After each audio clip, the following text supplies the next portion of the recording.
Today we're going to continue talking about bringing fun into your online classroom, but today we're talking all about student choice. Hey there, I'm Emily Eggers, and this is Teaching from the Couch, where we help teachers like you create amazing online classrooms without wasting all your time or losing your mind. One way to get students really engaged with online learning is to give them some ownership in the learning. Giving them a choice in how they show what they know is a really great way to have them show you they know the content, and the best way to incorporate student choice is through choice boards. Choice board is great because it lets students decide how they want to demonstrate their own knowledge, and you can do this with any class or lesson. It works with all of the content areas, and you may be surprised at the amazing things that students create. So the first thing you're going to do is pick what lesson you want to use the choice board with. Usually the choice board will be some sort of summative activity, so you could use it with a lesson or a unit. You're going to create a table in a document. I recommend using a 3x3 table. If you go to a 4x4 or a 5x5, that's fine, and that's great. But remember that you'll need to come up with an idea for each box. So the more boxes you have, the more things you have to think of. Also decide how many you want students to do in order to complete the assignment.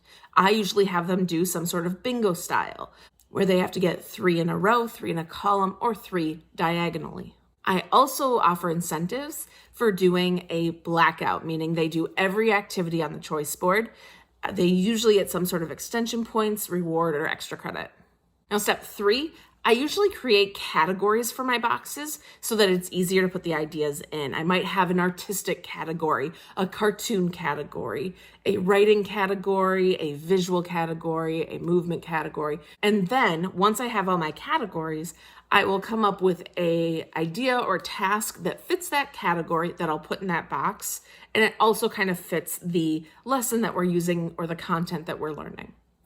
This is why I love doing categories, because I can reuse this same template for any lesson because I already know the categories ahead of time. So comic strips are a great way for visual representation of content. Writing a song is a really good one, a song or a rap that's really great for those auditory learners. For those kinesthetic learners, they can try to make a movement-based game or activity. This can be a little bit trickier with most content. I find that this is the one where students really have to get creative. I've used yoga with like literary positions where we'll do downward dog as the climax of the story because it kind of looks like a plot chart, plot mountain. We've done a movement game, or we've had some sort of scavenger hunt as the movement piece. Finally, once you have all those boxes filled in, you'll send it off to your students. When they turn in the work, I tend to grade it quickly because I'm not necessarily grading for how amazing is this specific piece. Rather, I'm looking at it to see, does this show me that they understand the content? And if it looks like they got the concept, I'll give them full credit and then just keep going. Remember, choice boards can cause more work for the teacher, but they're meant to be fun for the students. And they give them that control, that power, that ownership over their learning that really gets them to engage with the material.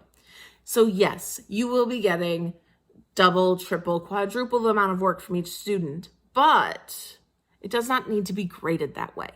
You can always have students create, say, 3 things off the choice board and then turn in their best one. Or you can have them turn in all 3, quick glance, okay, they did all 3, 30 points, done. It does not need to be a critical eye on every piece of paper that students turn in. Choice boards are a fantastic way for students to take ownership and show their understanding of material through choice. If you want to save some extra time with your choice boards, you can grab my free template in the description below. And if you want more ideas for bringing fun into your online classroom, check out this video right here.